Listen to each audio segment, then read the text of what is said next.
Welcome to the Coaching Compass, a show where I get to talk to some of the most experienced and best elite performance coaches around the world about the career that they've built for themselves and how to build a successful career in high performance. And today, I'm joined by Richard Monette.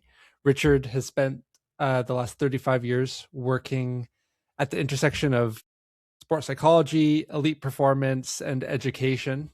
You're part of the leadership team at B210, which is Canada's privately funded Olympic athlete support organization that contributed, I think it was 12 Olympic medals back at the 2010 Vancouver Games. Yep. You're the founder of Active for Life and Learn Through Active Play, which are two national initiatives here in Canada that have reached hundreds of thousands of parents and early childhood educators and childcare centers across Canada. Richard, welcome to the show. Did I miss anything there? I don't think so. No. It's always Great. cool to hear it. So thank you. I appreciate.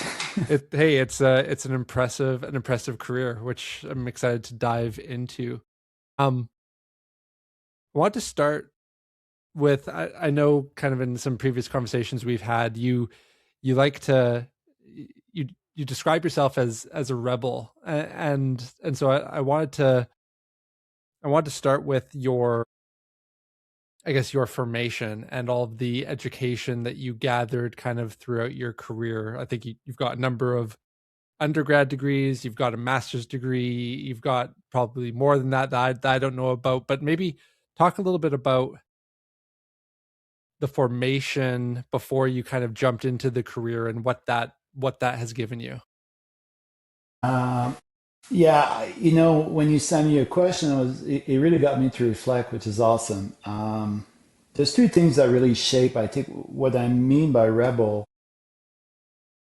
You could call me, maybe use the word outlier or some other words, but there's two things that got me to be the way I was when I started my career and actually drove me through my career so far. The first thing is, I won't go into details. I had a quite eventful childhood, and honestly, I'm one of those people, one of those persons that sport, I truly believe sport gave a meaning to my life. And, my mom, if she was still alive, she would probably say something like, sport kept me out of prison. Sure. Like it was really a place where I found community, I found meaning, I could express my internal uh, emotions, let's say. Now, what was really interesting is I played many sports. I was a good all around athlete. I played a lot of team sport. I played junior hockey, senior lacrosse, CEGEP or college football, and which meant that many years I would play two elite sports in the same season, sometimes three. Not easy, but it's just the way it That's was. a lot. The Yeah. more the more I was on the field, the playing field, the better it was for me. Now, when I got to university, what was really interesting is I had no idea what I wanted to do. None. The only thing I knew was sport, and I was a bit of a. They call me a smart jock. I still read a lot. Hmm. I read my first book, full novel, in grade two, and I've had a book on the go since, and I'm Nice. 63. So I've read a lot, very diversified content. But when I looked at going to university, what I really wanted to do is I reflected back on my sport career, and I was still involved. At that time, I moved on to triathlon from team sport and running more and so on. And I realized, I've had a lot of coaches in my life. So three sports, high level, multiply that by, I don't know, maybe I was really close. I was coached by probably 50 to 60 different head coaches over my life. And when I look back, I ask myself, how many of these coaches really influenced me? And my answer was very few. And having had a hard childhood, and which is the norm for everyone, a challenging teenagehood, I look back to those that really helped me when I needed it. Because what happens is, as a young athlete, there's uncertainty, there's lack of knowledge. You're always looking to find answers, and not many coaches could actually help me find these answers. So I kind of decided at the time that I would focus on that, which was, what do young athletes need to learn to be able to not just perform, but live well as a person. The second thing that really influenced me was the wide range of books I've read, and all the self-education.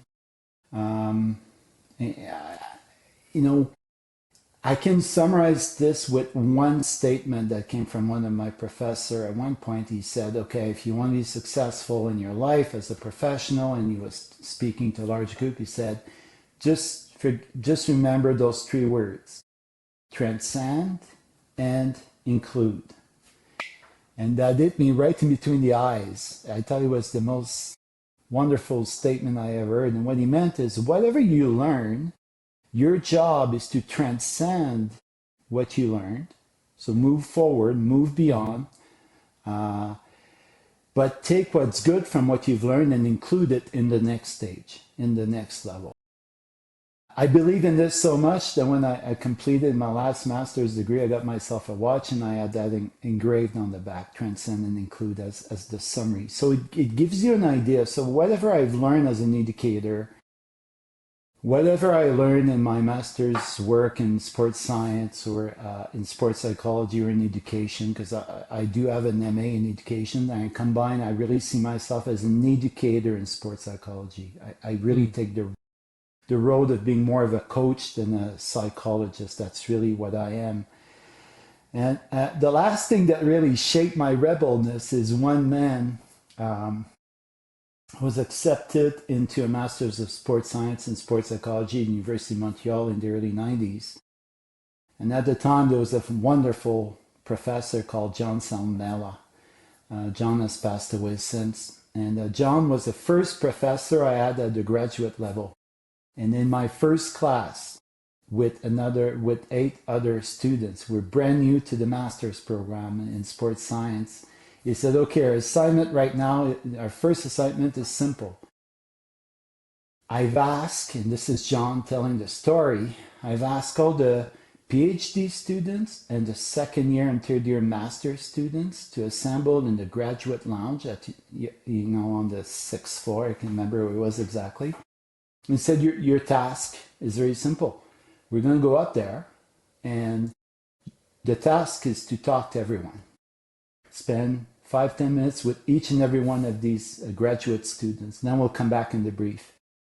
So we go up. It was fun. We met all these people, and then we come back, and he said, okay, take a piece of paper out, and we said, here's the deal. Imagine you're a parent, and you have a 15-year-old athlete. Would you trust your child with any one of these people if your child was going through some, serious psychological challenges in their sport? And I felt really bad because my first impression was no. Not to insult anyone, but what I saw there were very focused people, but that were very unidimensional in some ways. And I felt judgmental myself. But when John started asking us one by one, people had similar answers as me, except a couple of people who were not athletes themselves. But all those in the room that were athletes answered the same thing. I don't think so. And then we had a discussion, what's missing?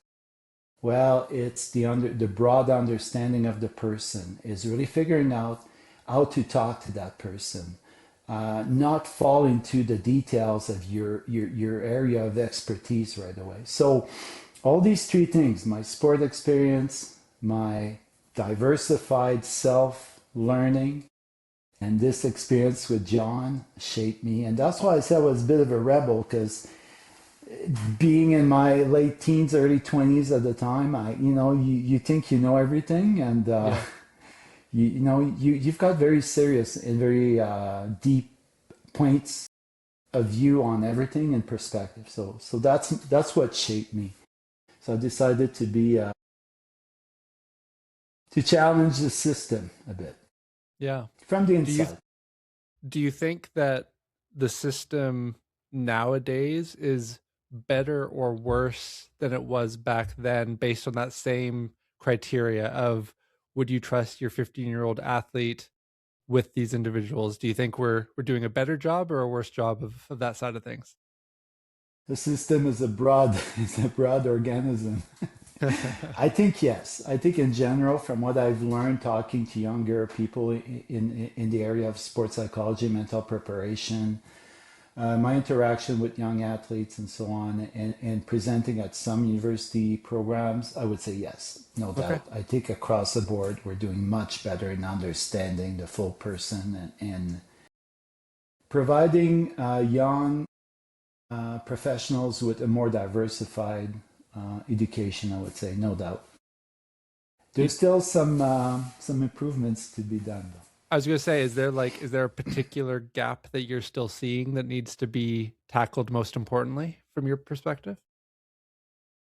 Um, that's a hard question to answer because for me, it's a question of perspective on what you're doing. And we're talking about young professionals, they know what they've learned. So I think, if anything,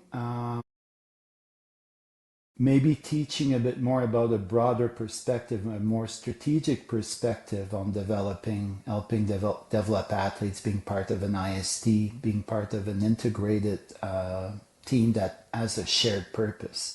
I Yes. don't think that's done well enough. Yeah. Can you talk a little bit about B210 and how you got involved and what that experience provided you? Well, it all started with the 2006 Olympic Games. Um, Actually, it started before that. I for the so when I started my career, I was very blessed. I got offered a position at the Banff Ski Academy. It was a private academy for ski racers in Banff. At the time, I was living in downtown Toronto. Got a phone call from the chairman of the board. He heard about my work and wanted to meet me. I meet with this person, and lo and behold, I'm offered a job. So my decision is, do I move from downtown Toronto to Banff, Mm. which I'd visited a few times, and get to work full time with athletes within a private school? Um, so what happened there is I had to apply what I'd learned in a very practical, real life setting from the get go. So that was a blessing. All the concept I'd learned in through my education were challenged. Yeah. At the time, I was completing a master's degree at University of Montreal. I'd done my course load, which was great. So now I was working on my thesis. But I kept talking to my advisor about what I encountered on a daily basis. And these were elite athletes from the age of 14 to 19. So you can imagine the challenges they're facing in a very competitive, high level Hmm. environment. And it was fascinating. But I realized I kept butting head with my advisor and saying things like, yeah, but that won't work with these kids. That's not what they need. Like, this theory is awesome, but they need to learn something else. They need to learn how to make their own decisions. In some cases, they need to learn how to interact with coaches, how to express what they're trying to say, and so on. So that's my background. And as I was doing the practical work every day, I started realizing that an athlete has to be the cog of the service team. And again, I was blessed. There was an athlete at the academy whose father was a prominent business person. We connected, and he really was into sport, and he really combined business and sport. And he kept thinking, why don't they start with the real needs of the athlete? So together we developed an approach. I remember I still have the design. It was like a wheel. And now every service provider was kind of a part of the wheel. And at the center was the athlete. So that every service delivered to the athlete had to be done in conjunction with the other service providers. So the coach is a physiotherapist, a strength and conditioning person, the sports psych person, and so on, based on the true needs of the athlete. And you have to adapt this to every athlete, which is tough to do, but finding a compromise. So we developed this approach. I applied this approach. I tried to engage the coaches at the Banff Ski Academy at the time, and they were amazing coaches. And we worked on this concept. Then I went on and started my own consultancy. And then in 2006, I was watching the Olympics. I was watching Jennifer Isle when she won her first gold medal at the Olympics. And after she won the medal, there was an interview with a person named J.D. Miller. And I'm watching the interview with my wife. And I listened carefully to the approach. And he's the president of B210 and co-creator with Dominique Gauthier, the coach, and Jennifer Isle, the athlete. And I kept thinking, holy moly, we're thinking the same way. And then my wife just gave me a good elbow and she said, hey, this guy, you need to talk to. So, like many great realizations, it started with my wife just saying, yes, realizing the same thing I did.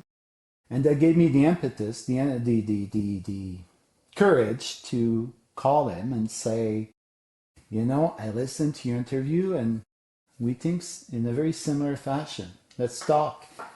I was in Banff at the time. And lo and behold, JD was coming to Canmore over the summer. We met. Scott Livingston was there as well, who was also a big part of creating B210.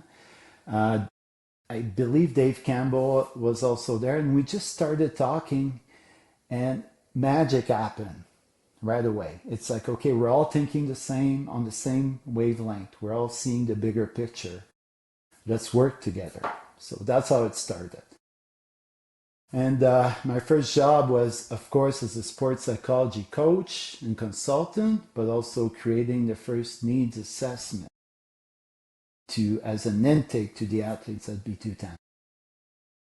What did that look like? I'm always very interested in when performance coaches and people in performance actually create something from scratch that is going to be templated and used within a broader system. And so like that intake for B210, how did you go about that? Was it the first time you had done something like that, or was this something that you had done previously? That's a very interesting question. I think I've done a lot of it without knowing it. I've worked on many aspects, especially working with younger athletes, trying to understand what they needed. Also trying to understand what connections they were missing. And giving them a voice in defining what they needed. Yes. So my first reaction when I was giving the task was one of pure panic, I'll be honest. I did a bit of research. I looked at different things. I was surrounded by great people. One that really helped me in this case was Stephen Norris. And what I decided to do was to start with the bigger picture, the strategic outcome. So, and the way I structure the needs assessment is that my purpose was to understand what were all the elements that were standing in the way of one athlete's optimal performance. And that extended beyond just the physiological, the mental performance side, the strength and conditioning. It really extended to their life. And then I think what was a revelation for me is when I decided that all of this had to be narrative based. In other words, like in business, when you make a pitch, you've got something to sell, you bring it down to a very relatable story. So what I did with these first assessment was I would sit down with an athlete, sometimes 2, 3, 4, 5 times. I do some research. I would talk to the athletes, talk to their coach, talk to their support team, and then I would try to bring it down to one statement, and what I called a purpose statement. And by purpose, I meant a purpose statement is something that defines an outcome and a process at the same time that had to be extremely meaningful to this athlete. Can you give an example? Yeah, I'll give you an example. I work, for example, with Justin Kripps, who won the gold medal in two-man bobsleigh in 2018. And this was the outcome of a long line of working with bobsleigh athletes, from Elena Purton to Lyndon Rush to Kripps Team Kripps. But with him, what we decided his purpose statement was, it simply came down to 4 words: performance on the day. So it doesn't sound like much, but if you put yourself in the shoes of the leader, and by the way, he was a great leader of his team, extremely easy and knowledgeable to work with him. It was awesome. Um, if you think about it, 4 years before the date, you know there'll be a definite moment where you're going to be pushing and driving for gold in bobsleigh. It's a moment, you don't choose when it is, it will be there, you got to perform. So this statement, performance on the day, represented the end result, the outcome. Mm-hmm. But it also represented the process that Justin and his team needed to live every day. So it's an outcome and a process. Yes. It's also an outcome for every day. Did we do everything we could today in order to perform on the day? Did we do everything we needed to do in this video session to perform on the day? And so on and so on. So for 4 years, they stuck to this discipline, measuring their performance, their output to this purpose statement, and identified quickly what were their strengths and weaknesses, where they needed to focus their energy. And I use the word purpose because if you're purposeful, what you're able to do is you intentionally focus your energy on the actions that will get you closer to achieving your purpose. So that's an example of a purpose statement. So my entire approach to these needs assessment was to come up with a purpose statement for each athlete. And it was the magical part of this is when you find the right words, the athlete just illuminates like, yeah, that's it. Yeah. Yes. So it's a really cool. So from there, then I turned this purpose statement into, okay, what do you need? For example, with Kripps' team was, what do you need on the physical side to perform on the day? What you need in terms of equipment, preparation, team culture, team values.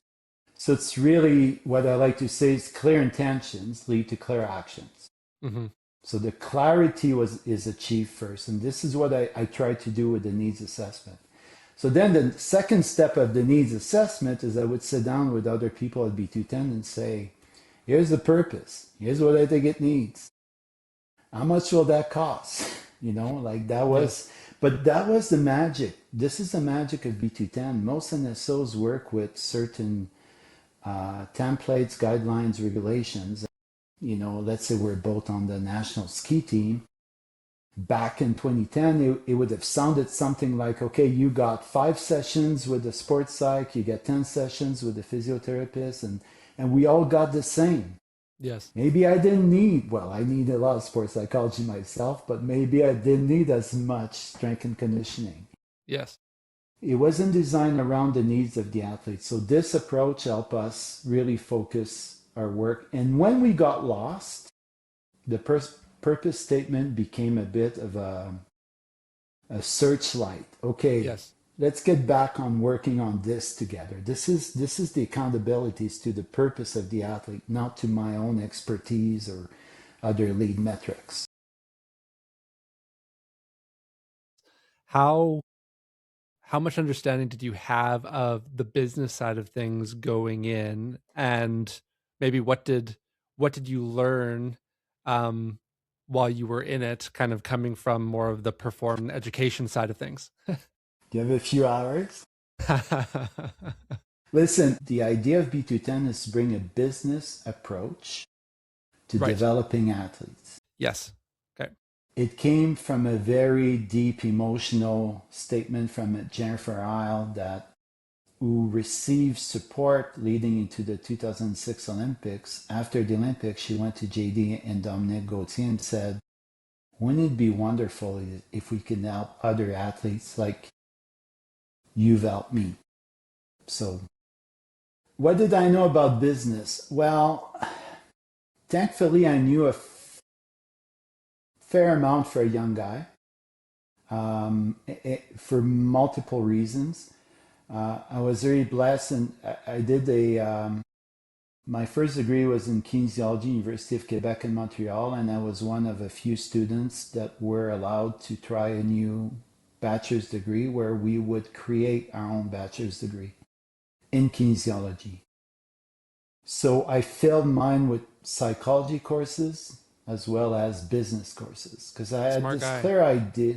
Yeah, I had Yeah. this clear idea that I like business, I Mm. like sport. It's the same thing.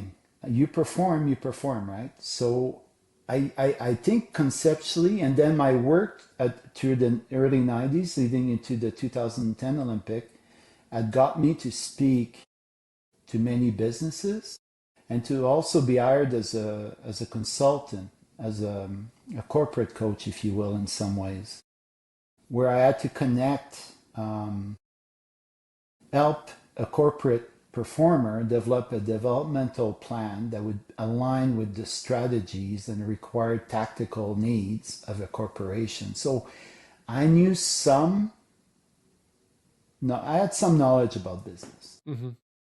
And I thought it was the best idea in the world, this business approach into sport. Yes. The concept of an IST, or integrated support team, I mean, that was, I think, part of B210's delivery model for each athlete, is each athlete had a IST.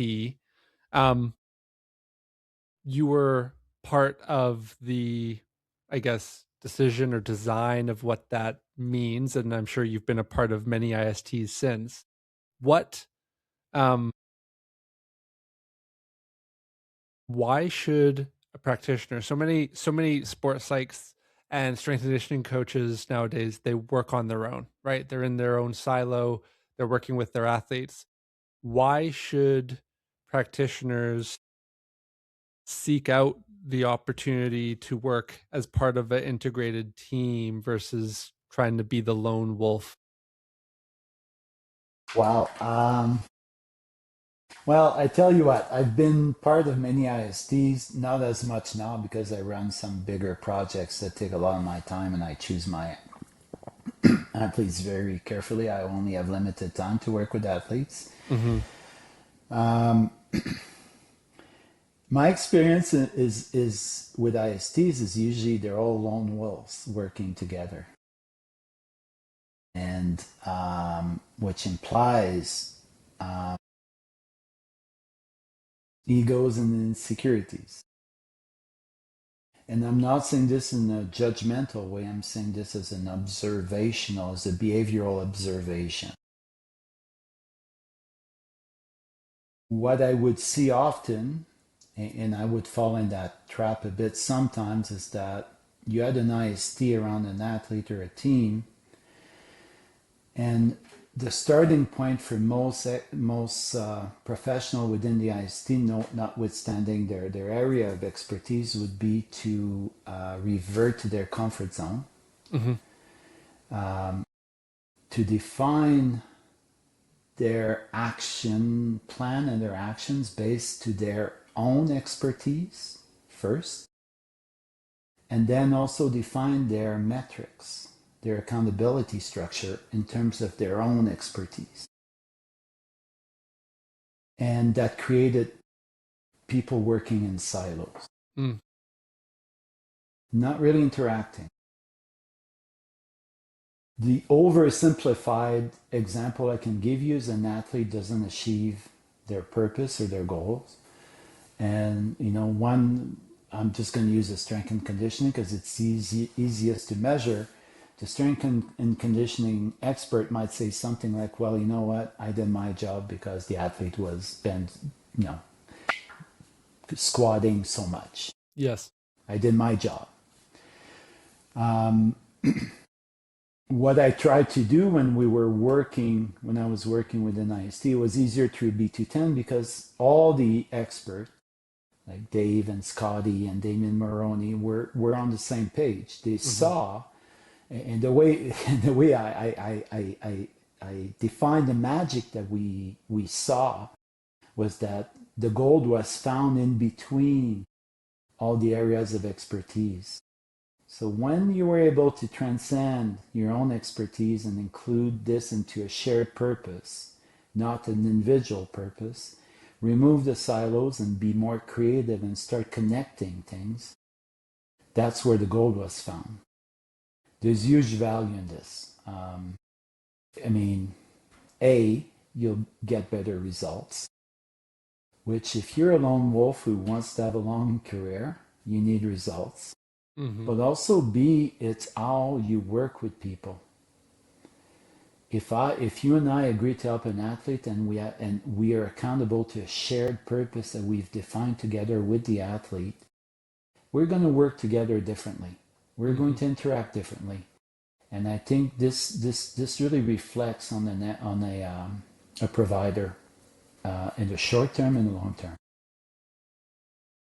Can you maybe share an example of when IST works really well, what that experience is like? So maybe it was with B210 or maybe another IST, but like what the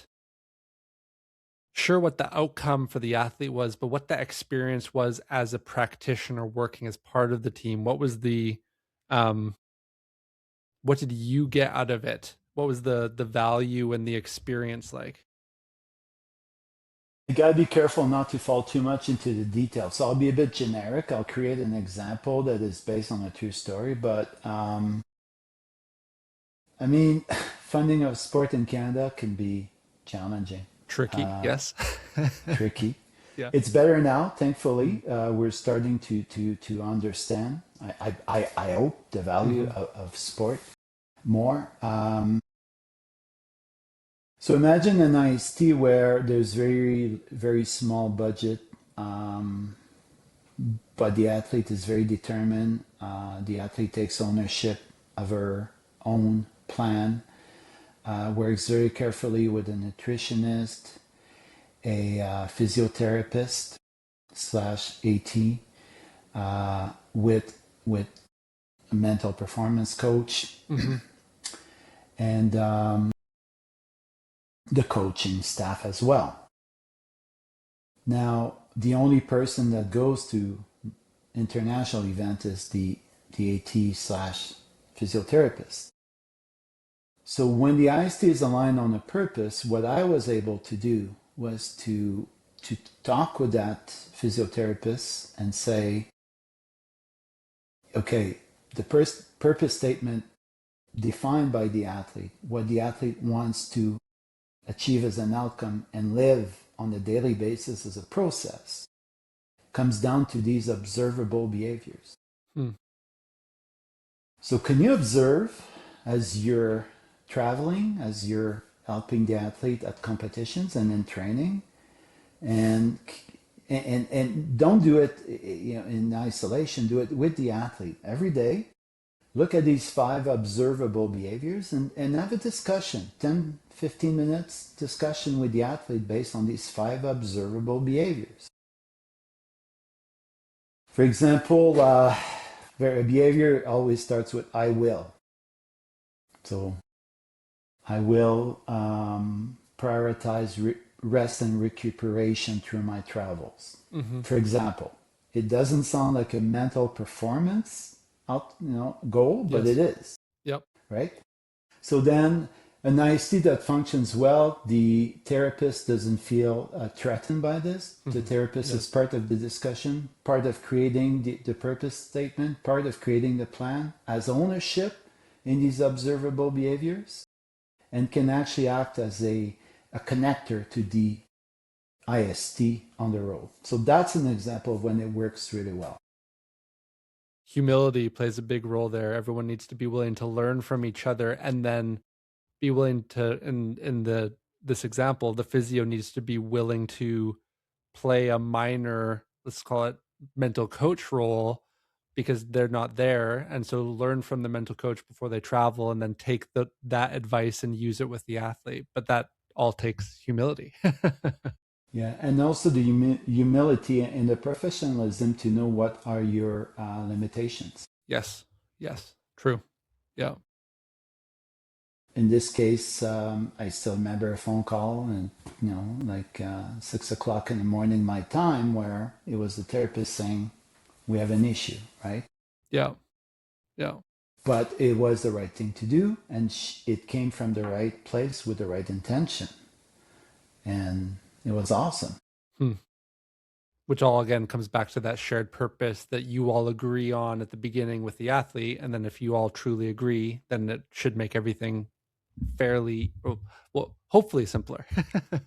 Yeah, Yeah. and to follow up too is that the purpose statement you define at the beginning.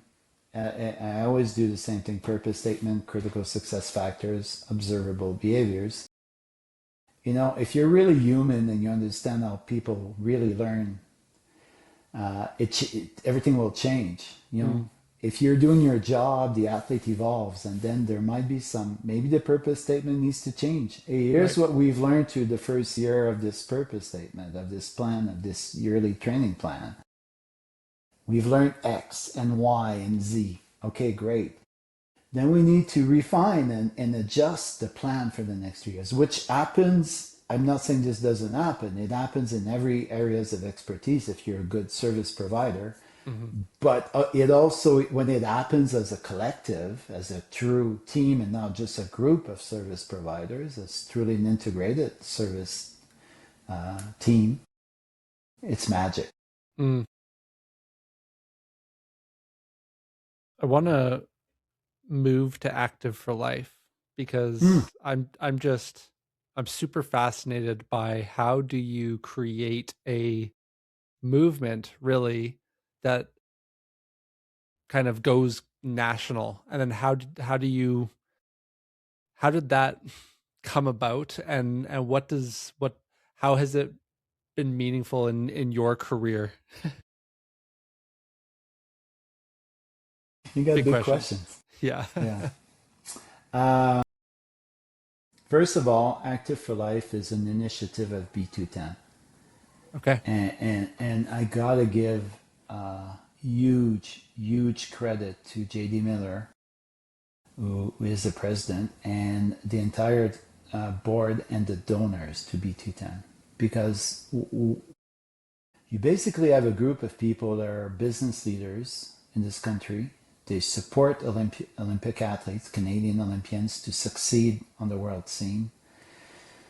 Um, they do it without any visible recognition. You won't see any logo anywhere. You won't see their name anywhere. They do it because they love sport and they love the pride it brings to the country. Now, Active for Life is about the grassroots. B210 is about the top of the pyramid, the 0.05%. And to their credit, our donors and our board and those who supported us understood that we needed to do something at the grassroots. And back in it's after the 2010 Olympic that Active for Life was born. Active for Life was B210 was supposed to basically, the idea is we'll do everything we can to help Canada achieve the best results ever at the 2010 Olympics. Great. We all worked together as a country. It was awesome. You members, don't know how old you were in those days, but the energy was I remember. incredible. The Yes. pride. It was a wonderful time in our nation's history. From there, the donors, the supporters of B210 said, well, you'll keep going. this is amazing. And they trusted that we spent their donation wisely to create, to have in a very purposeful way. And I'm the one who spoke up as we're planning the future, saying, we have a problem. So this is 2010. There's the emergence of smartphones. There's the emergence of social media. The trends are clear. Kids are moving less. And it's only going to get worse. So what I suggested, and to the credit of the people involved at the time, I suggested let's do something to help kids develop a love of moving. Because right now what's happening is they're not developing this enjoyment of moving. They're not developing the skills they need to move. And I'm not even talking about athletes. We're talking about just fundamental movement skills to be healthy through life, for example.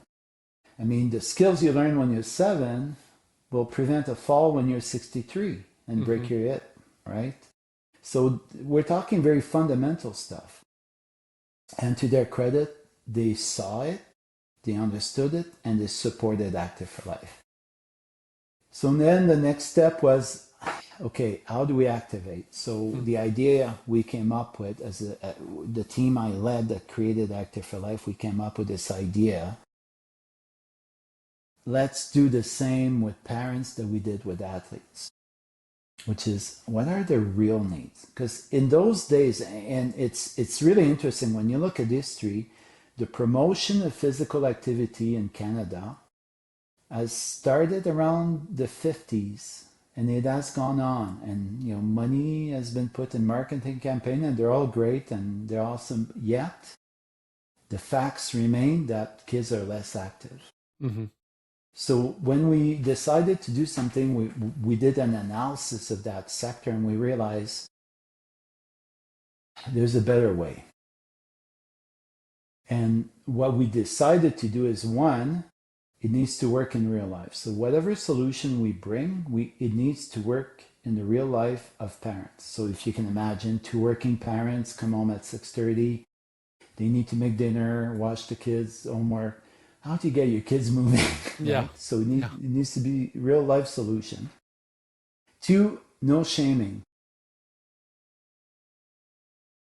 No, don't tell parents things like your kid is not active enough, your kid's going to be obese. No shaming, right? And the third part was to really enter in a 2-way relationship with the parents, not just to share data. 62% of kids in Canada are obese, or 72% are not moving enough. Those pieces of data are extremely important, but they don't change behavior.